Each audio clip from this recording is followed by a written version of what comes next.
Hello and welcome to Global Eye. I'm Parikshit Luthra. India's maiden indigenous aircraft carrier INS Vikrant was formally commissioned today after completing almost a year of trials at sea. Prime Minister Modi inaugurated the 45,000-ton carrier at the Kochi shipyard. At 262 meters long and 62 meters wide, the 20,000 crore rupee warship is India's largest aircraft carrier to be built domestically. This takes India on par with United States, UK, China, France and Russia, the elite group of nations to build an aircraft carrier in-house. The carrier can accommodate more than 1,500 crew members and nearly 30 aircraft, including MiG fighter jets and helicopters. The first aircraft carrier to be operated by the Indian Navy was also called the Vikrant. It was officially commissioned in 1961 and played a significant role during the 1971 India-Pakistan War. This is when the carrier led the naval blockade in then East Pakistan, now Bangladesh. After 36 years of service, the ship was decommissioned in 1997 before being dismantled and sold. Definitely today, with the commissioning of INS Vikrant, this is a big moment for the Indian Navy.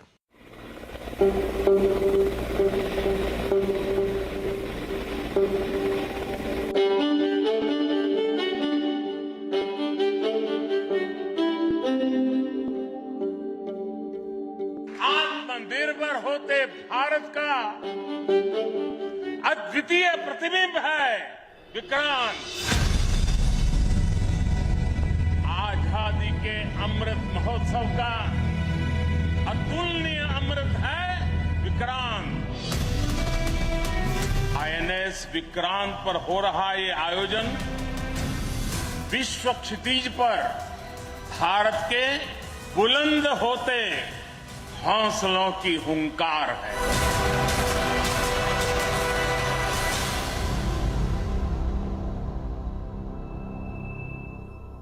Let me go across to Admiral Sunil Lanba, the former Chief of Naval Staff, who's joining us right now. Admiral Lanba, thank you very much for joining us here on CNBC TV18. Let me begin by asking you, how is this new naval carrier, the indigenous aircraft carrier, going to add to the capability of the Indian Navy? Thank you for inviting me onto your channel. It's going to make a significant impact on the strategic capability of not only the Indian Navy, but also of our nation, India. September is an important month. In September 1960, we commissioned the first indigenous ship, that is a seaward defense boat of about 100 tons. Today, in September 22, we have built the largest indigenous warship, the aircraft carrier INS Vikrant. INS Vikrant, when she is fully operational, along with her escorts, the carrier task force or the carrier battle group, will have significant capabilities in the larger reaches of the Indo-Pacific. It can project power, deterrence, diplomacy, both flag showing and coercive, provide HADR assistance where required, monitor the sea lines of communications in the Indo-Pacific. So it's not only going to add a capability to the Indian Navy, but also to our nation. Right. Admiral Lanba, in terms of warfare capabilities, how is the INS Vikrant equipped and how does it compare to the INS Vikramaditya? In comparison, they're more or less the same. They're more or less the same size. They will carry more or less the same air wing. At the moment, they'll have the air wing of MiG-29K fighter aircraft, along with the Kamo-31 early warning helicopter, and in the year to come, the MH-60R, the anti-submarine patrol, the multi-role helicopter. So capability-wise, the air wing of both Vikramaditya and Vikrant will be the same, with the potential to carry 30+ aircraft. Both the aircraft carriers have huge capabilities as part of the carrier task force. Right. Admiral Lanba, do you also feel that, of course, within the Navy, there is a demand for a third aircraft carrier, and it is believed that there must always be two in service in case one has gone for refitting or any kind of repairs for that matter. How soon do you think should the Indian government take a decision on this? The second indigenous aircraft carrier will be called the INS Vishal. By when do you think this could be sanctioned? The decision should have been taken as of yesterday. As India's stature grows, and not only in the Indian Ocean, the larger Indo-Pacific, we'll have to bear greater responsibilities. And if you want to be a regional power, it can only be on the back of maritime power. So that is why the Indian Navy has always made a case for 3 aircraft carriers. When you have a class of ship, say like if you have 3 of a class of ship, you'll always find the serviceability of any platform is about 65%. Always one ship will be under a maintenance period, or as we in the Navy call the refit. So you need 3 to have 2 operational aircraft carriers which are available to you to deploy where the national interest, when the need lies. And I think this decision should be taken sooner than later. Right. When was the idea for INS Vishal, the third indigenous aircraft carrier, first floated, Admiral Lamba? The indigenous aircraft carrier doesn't carry the name of INS Vishal. I think this is a name which has been given by the media. We've been talking of IAC-2, that indigenous aircraft carrier 2. This idea of the IAC-2 was floated, if my memory is correct, more than a decade back. It has taken different forms and fit. Ultimately, the Navy took a decision in 2016-17 that it would be conventionally powered and not nuclear powered, to a size of about 65,000 ton. That is the largest ship which can be built in a building dock in India, with the catobar configuration, that is catapult launch and arrestor gear, but that gives huge capabilities of operating all kinds of aviation assets, early air warning, fixed-wing aircraft, unmanned platforms, fighters, with the ability to launch with full payload and with fuel. So that is a proposal which the Indian Navy had put forward. And I think the government should take a decision, like I said earlier, quickly, because it will take a little bit of time to design it and thereafter build it. So if you take a decision now, in my opinion, the earliest you can get the IAC-2 would be in about 10 years' time. Right. Admiral Lamba, thank you very much for summing up the immediate needs of the Indian Navy and the importance of this moment, the commissioning of INS Vikrant, and what it means for India's security needs. Thanks once again for being with us here on Global Eye. My pleasure.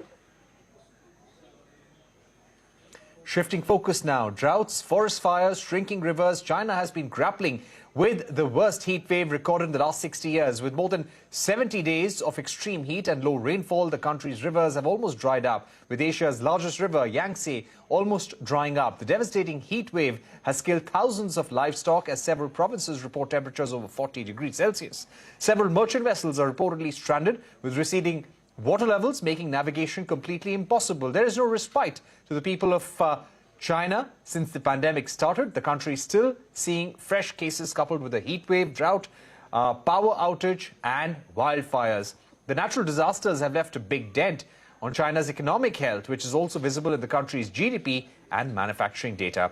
We're now joined by Zongyuan Zoe Liu, fellow at the International Political Economy Department at the Council on Foreign Relations. Zoe, thank you so much for joining us here on Global Eye on CNBC-TV18. Give us a sense of how these extreme weather conditions are impacting the Chinese economy right now and how this will grow in the next few months. Yeah, thank you very much, Luthra, for having me. It's a great pleasure to be here and speaking with you. So let me just, step back a little bit and quickly just to give you why we are concerned about the Yangtze River, right? And you are absolutely right. Your earlier remarks, you mentioned that the Yangtze River is very important economically and environmentally to China. Actually, the Yangtze River is not just important for China per se, but also for the world as well, because we're talking about the Yangtze River being the world's third largest river. And in the context of China, it provides drinking water to the Chinese people along the waterway as well. We are talking about something around 400 million Chinese people. And when you are talking about the economy, probably you realize, it is the most vital waterway to the Chinese economy as well.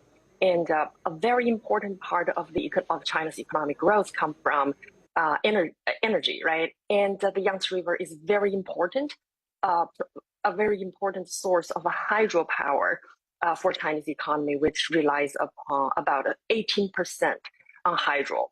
And then finally, we're also talking about it's very important to the global supply chain because of logistics, because of the ports along the Yangtze River. Now, the droughts really hits a lot of the provinces along the way. And so far, there are about, at least, last time when I checked, it's about 2.5 million people and about 2.2 hectares of agricultural lands in the area.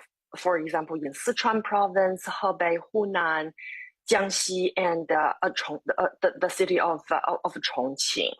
So here, the drought is important. So the drought has a very negative impact on the economy. But I would say the challenge to the Chinese economy right now is not just the drought per se. Really, we haven't seen power outage or the government bring back coal-fired power plant the same as last year. But we are talking about the COVID situation really is what challenging the Chinese economy right now. Right. Yes, we have been hearing about the zero COVID strategy and how it is impacting the economy and the industrial output as well. At the same time, what steps do you expect or do you see the Chinese government taking in order to address the impact of global warming, in order to reduce emissions and also to put the economy back on track? Oh, that's a great question. Thank you for asking that. Both China as well as India as well have made concrete steps to realize their commitment to net zero emission. So right now, from the Chinese perspective, really the concrete step is in the area of energy consumption, as well as the technology aspect of it to improve energy efficiency. And within the whole energy aspect, China has been, President Xi Jinping has made a commitment to say China is no longer going to build a coal-fired power plant abroad, meaning there's no export on that. And instead, China's strategy has been, especially in the exporting market, has been putting a lot of emphasis on nuclear energy. So that is one important element that from energy perspective, China will do and has been dedicated to do in order to reduce carbon dioxide emission. And then on the other hand, from an industrial mix, China is trying very hard to move away from the traditional energy-intensive growth model and move along the value chain. But, the drought really had a knock-on effect, so we are not exactly sure if the drought were dragging along, let's say moving beyond September. It's unknown whether there will be more coal-fired power plant bring back to work. And if that's the case, it's going to complicate China's commitment to the realization to net zero. But for every country, the move towards net zero is going to be like a zigzag route instead of like a straight line. Right. Thank you so much for joining us, Zoe. And clearly there is a problem that the global economy will also face, because there will be an impact on supply chains, with key industries in China cutting back production because of the power outages as well. We've run out of time, but thank you very much for joining us with your view on the drought situation, the heat wave, and the economic slowdown that we're witnessing in China at this juncture. We're going to take a short break, but don't go anywhere. When we return, we will be getting you a special interview with the United States' youngest sitting senator, John Ossoff, on expanding the India-US bilateral ties, investment opportunities, and much more. Don't go anywhere. We'll be right back.